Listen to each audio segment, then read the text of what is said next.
Bagi Anda yang baru saja bergabung, berikut berita utama kami hari ini. Tim SAR gabungan menemukan titik objek diduga KMP Tunu Pratama Jaya yang tenggelam di kedalaman 50 meter. Usai mencuri motor di minimarket Surabaya, 2 residivis curanmor antar kota ditembak kakinya oleh polisi. Destinasi wisata sejarah Monumen Kapal Selam di Surabaya ramai dikunjungi wisatawan pada momen libur sekolah.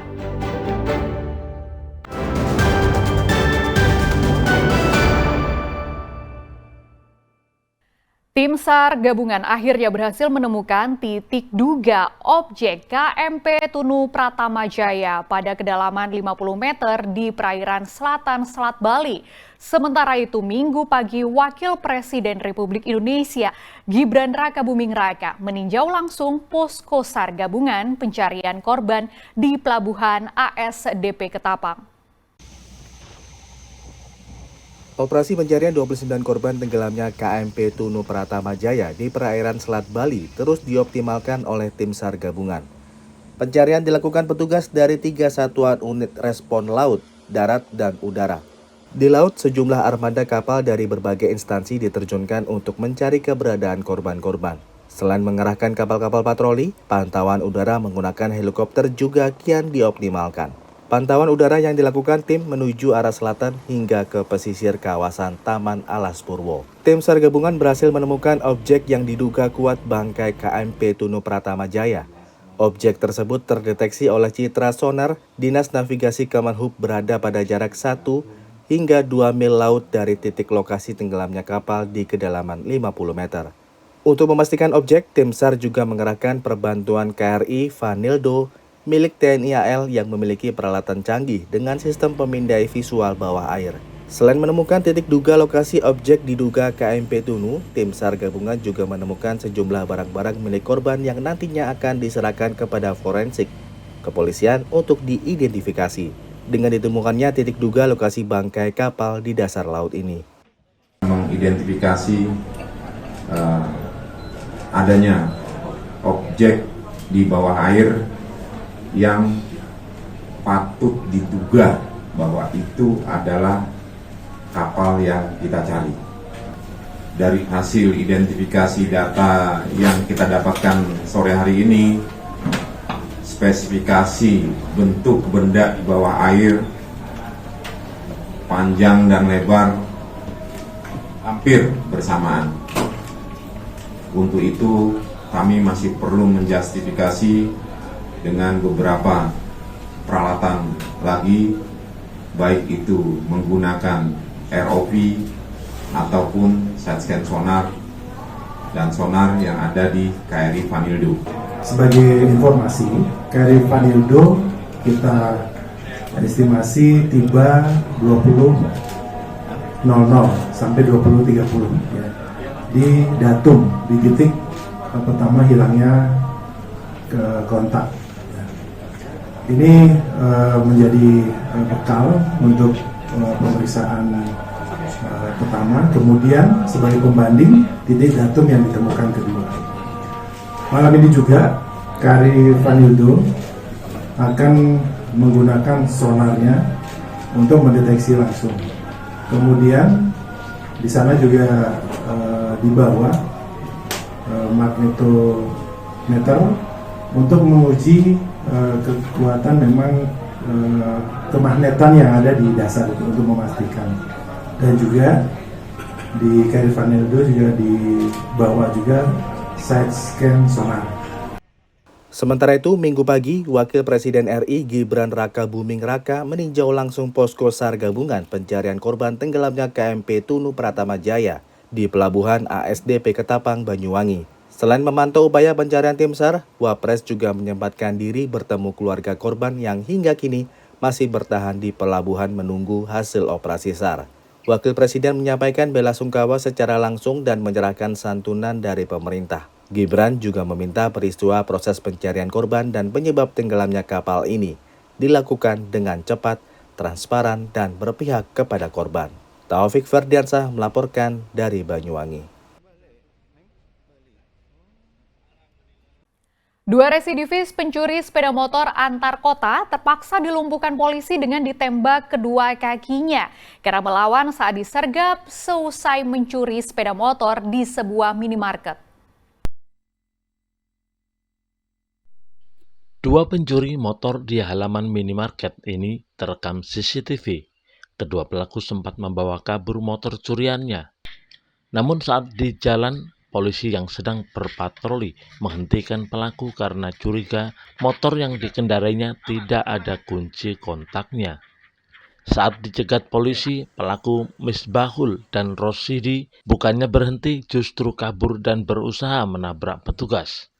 Polisi sempat memberikan tembakan peringatan ke udara, namun pelaku tetap tancap gas, sehingga petugas terpaksa melumpuhkan kaki pelaku dengan timah panas. Saat diinterogasi petugas, kedua pelaku ternyata merupakan seorang residivis kasus serupa dan sudah 8 kali mencuri motor di Surabaya dan Sidoarjo. Motor curian dijual kepada seorang penadah yang kini sedang diburu petugas. Kamu jual berapa harganya? 4 juta, 4 juta. Kamu nyurinya di mana aja? Di Surabaya.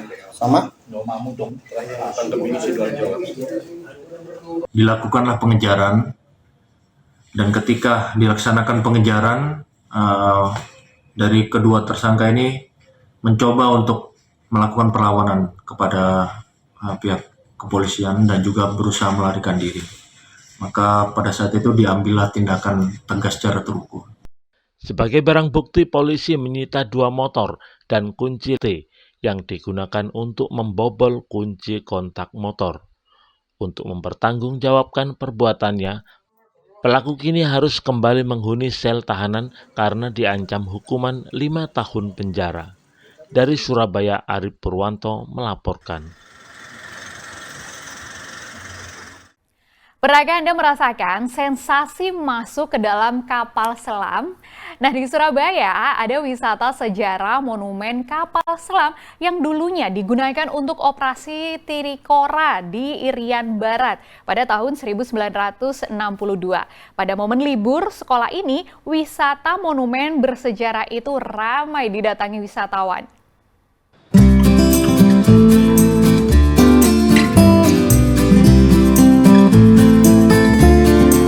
Monumen bersejarah ini dulunya adalah kapal selam Pasopati yang kini sudah diangkat ke daratan dan dijadikan objek wisata. Terletak di tepi aliran Sungai Kalimas, tepatnya di Jalan Pemuda, Surabaya. Destinasi wisata sejarah ini ramai dikunjungi selama libur sekolah. Di wisata monumen kapal selam satu-satunya di Indonesia ini, wisatawan dapat menyaksikan isi dalam kapal selam sesungguhnya, mulai dari bagian peluncur torpedo, ruang komandan, dan kru kapal, serta ruang kendali kapal. Mayoritas wisatawan yang datang ke monumen kapal selam Pasopati ini adalah wisatawan dari luar kota Surabaya. Tak perlu membayar mahal. Tiap pengunjung dikenakan biaya masuk museum kapal selam sebesar Rp15.000. Ya cukup menarik lah, ada banyak benda-benda yang bisa dilihat. Apa aja tadi? Ya, seperti ada ruang-ruang kapal lah gitu. Sebelumnya sudah pernah tahu nggak dalamnya kapal selam? Belum. Baru pertama ini ya? Baru. Ini tadi yang menarik apa Bu dari wisata Monkasel Ibu lihat tadi? Dari kapal selam? Iya. Ya kita biar tahu loh, ini zaman dulu seperti ini, dalamnya, terus tempat tidurnya, segala macamnya, biar kita tahu. Jadi nggak cerita ke anak, cuma asal cerita aja. Jadi kita nanti untuk oleh-oleh pulang ke Jakarta, cerita kalau kita ke Surabaya melihat kapal selam. Kapal selam Pasopati dengan nomor lambung 410 ini merupakan kapal selam buatan Rusia pada tahun 1952 dan mulai digunakan oleh TNI Angkatan Laut pada 29 Januari 1962. Kapal selam Pasopati pernah digunakan dalam operasi militer Trikora pada tahun 1962 di Irian Barat. KRI Pasopati ini dibuat di Rusia pada tahun 1952 ya, bergabung dengan jajaran TNI Angkatan Laut kita pada tanggal 29 Januari 1962. KRI Pasopati ini pernah mengikuti, intinya untuk mempertahankan Irian Barat dari pendudukan Belanda pada tahun 62. Kapal selam Pasopati memiliki panjang 76,6 meter dan dinonaktifkan dari jajaran TNI Angkatan Laut pada 25 Januari 1990. Wahyu Pratama melaporkan dari Surabaya.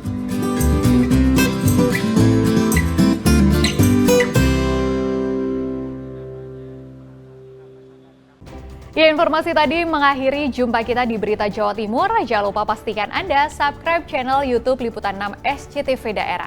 Atas nama rekan bertugas, saya Fri Meriana mengucapkan terima kasih atas perhatian dan kebersamaan Anda. Selamat beraktivitas dan sampai jumpa.